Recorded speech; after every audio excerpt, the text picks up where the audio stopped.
Hello dear souls, कैसे हैं आप? होप आप अच्छे होंगे, अच्छे से अपना इनर वर्क कर रहे होंगे। तो आज हम बात करेंगे ट्विन फ्लेम्स के बचपन के बारे में। जानेंगे कि कैसा होता है ट्विन फ्लेम्स का बचपन। तो चलिए शुरू करते हैं। डियर फ्रेंड्स, देखा गया है कि ज़्यादातर ट्विन फ्लेम्स का जन्म ऐसी फैमिली में होता है जहाँ पहले से ही कुछ ना कुछ प्रॉब्लम्स होती हैं। ये प्रॉब्लम्स कुछ भी हो सकती हैं, जैसे फाइनेंशियल कंडीशन, घर में झगड़े रहना, या ट्विन के जन्म के बाद दोनों पेरेंट्स का आपस में डिवोर्स हो जाना, या कोई दोनों में से एक पेरेंट्स ये दुनिया छोड़ के चला जाता है, या फिर घर में सिबलिंग्स के साथ ट्विन को कंपेयर किया जाना। ट्विन कभी कभी ऐसा भी होता है कि ट्विन चाइल्ड अनवांटेड चाइल्ड होना, तो उस पे माँ बाप ध्यान नहीं देते। तो ऐसे कुछ भी प्रॉब्लम्स हो सकते हैं जिन्हें ट्विन फ्लेम्स को फेस करना पड़ सकता है। फ्रेंड्स, मैं अपनी जर्नी में बहुत सारे ट्विन्स से मिली हूँ, और मैंने ये भी देखा है कि कभी कभी ट्विन फ्लेम्स को फैमिली से दूर भी होना पड़ता है। उसकी भी वजह कोई भी हो सकती है, जैसे कभी कभी घर में ज्यादा सिबलिंग होने की वजह से ट्विन को किसी और फैमिली मेंबर को दे दिया जाना। दोस्तों, हमारी फैमिली केवल हमारे माँ बाप और भाई बहन ही नहीं होती। हमारे माँ बाप की ब्लड लाइन हमारी पूरी फैमिली होती है।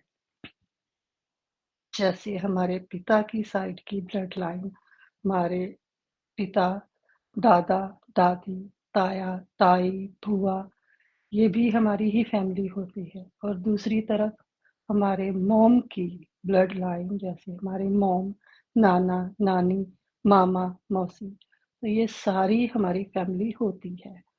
तो मान लीजिए कि जैसे ट्विन के घर में ज़्यादा सिबलिंग्स है, तो ट्विन को इनमें से किसी एक को दे दिया जाना, या फिर ट्विन को बचपन में ही पढ़ाई के लिए हॉस्टल भेज दिया जाना, ये भी एक वजह होती है ट्विन को फैमिली से दूर होना पड़ता है। और अगर ट्विन फैमिली में रहते भी हैं, तो उन्हें अपनी फैमिली से वो इमोशनल सपोर्ट, वो प्यार दुलार वो नहीं मिल पाता। वो हमेशा खुद को अलग ही फील करते हैं, डिस्कनेक्टेड फील करते हैं फैमिली में रहते हुए भी। तो दोस्तों, ट्विन फ्लेम्स जैसे ही थोड़े बड़े होते हैं, स्कूलिंग शुरू होती है, तो स्कूल में भी ये ज्यादा दोस्त नहीं बना पाते। ऐसा इसलिए होता है कि ट्विन फ्लेम्स की वाइब्रेशन काफी हाई होती है, और इनकी वाइब्रेशन किसी से मैच नहीं करती। ऐसा नहीं है कि ये कोशिश नहीं करते दोस्त बनाने की या किसी से बात करने की, करते हैं, पर वाइब्रेशन डिफरेंस की वजह से इनकी दोस्ती ज्यादा दिन चल नहीं पाती। ये जिन्हें भी अपना दोस्त बनाते हैं, वो इनके साथ और ये उनके साथ कंफर्टेबल फील नहीं कर पाते, क्योंकि ट्विन फ्लेम्स अपनी ही दुनिया में खोए रहते हैं। ये थोड़े इंट्रोवर्टेड भी होते हैं, और ज्यादा किसी से बात नहीं कर पाते, अपने मन की बातें शेयर नहीं कर पाते। तो इस वजह से भी इनके दोस्त बहुत कम होते हैं। इन्हें स्कूल में बहुत बार बुलिंग का सामना भी करना पड़ता है। फ्रेंड्स, ट्विन फ्लेम्स को हमेशा कार्मिक फैमिली ही मिलती है। तो ये फैमिली हम खुद अपने लिए चूज करते हैं, अपने कार्मिक अकाउंट्स, अपने कार्मिक बैगेज के हिसाब से। तो जरूरी नहीं है कि कार्मिक अकाउंट बुरे ही हों। कार्मिक अकाउंट्स मतलब आपके कर्मांश किसी के साथ जो जुड़े हुए हैं, वो अच्छे भी हो सकते हैं, बुरे भी हो सकते हैं। तो उन्हीं कार्मिक अकाउंट्स के हिसाब से आपकी फैमिली अच्छी भी हो सकती है, बुरी भी हो सकती है। तो कार्मिक अकाउंट है, तो इसका मतलब ये नहीं होता कि आपकी फैमिली हमेशा बुरी ही होगी, पर हाँ, कार्मिक फैमिली होती है। अब यहाँ अगर मैं अपनी बात करूं, जैसे मैंने आपसे प्रॉमिस किया था कि मैं अपनी जर्नी आप सबके साथ शेयर करूंगी, तो जहां तक मैं अपनी बात करूं तो मेरी फैमिली बहुत अच्छी थी, पर फिर भी घर के हालात कुछ ऐसे बन गए कि मुझे फैमिली से वो अटेंशन, वो सपोर्ट, वो इमोशनल सपोर्ट नहीं मिल पाया। कुछ वजह बनी, हमें हमारा घर छोड़कर दूसरी सिटी में शिफ्ट होना पड़ा। कुछ वजह बनी कि मुझे और मेरे सिबलिंग्स को मेरी फैमिली से अलग होके कुछ टाइम मेरे बुआ जी के साथ रहना पड़ा। तो ऐसी कुछ चीज़ें मेरे साथ बचपन में हुई और मेरा बचपन कुछ ऐसा था कि मैं किसी से भी खुद को कनेक्ट नहीं कर पाती थी। मैं बिल्कुल अलग-थलग रहती थी, अपनी ही सोचों में, अपने ही ख़्यालों में खोई हुई रहती थी, बचपन से ही, स्कूलिंग से ही। बहुत ज़्यादा फ्रेंड्स भी नहीं बना पाती थी। अगर बनाती भी थी, तो थोड़ा टाइम मेरी दोस्ती चलती थी या तो वो मुझे छोड़ देते थे या मैं उन्हें छोड़ देती थी। कुछ ऐसा हो जाता था और मैं अपने ही ख़्यालों में खोई रहती थी। मुझे आर्ट वर्क बहुत पसंद आता था। नॉर्मली ट्विन फ्लेम्स को आर्ट वर्क पसंद आता है। मुझे कहानियाँ पढ़ना बहुत पसंद आता था।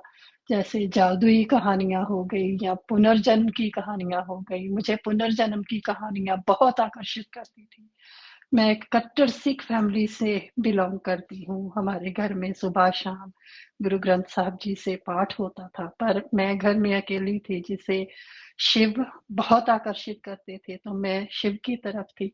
तो मेरी फैमिली बहुत अच्छी होने की वजह से मुझे घर में किसी भी तरह की कोई भी रिस्ट्रिक्शन नहीं थी। इवन अ गर्ल चाइल्ड होने की बावजूद मुझे पूरी आज़ादी थी कि मैं कैसे मुझे जीना है, क्या करना है।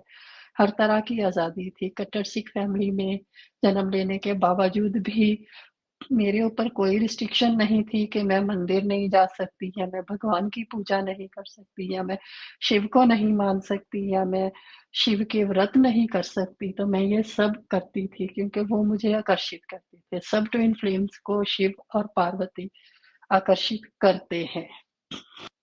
मेरे बचपन में मैंने काफ़ी प्रॉब्लम्स का, काफ़ी इमोशनल ट्रॉमास का सामना किया।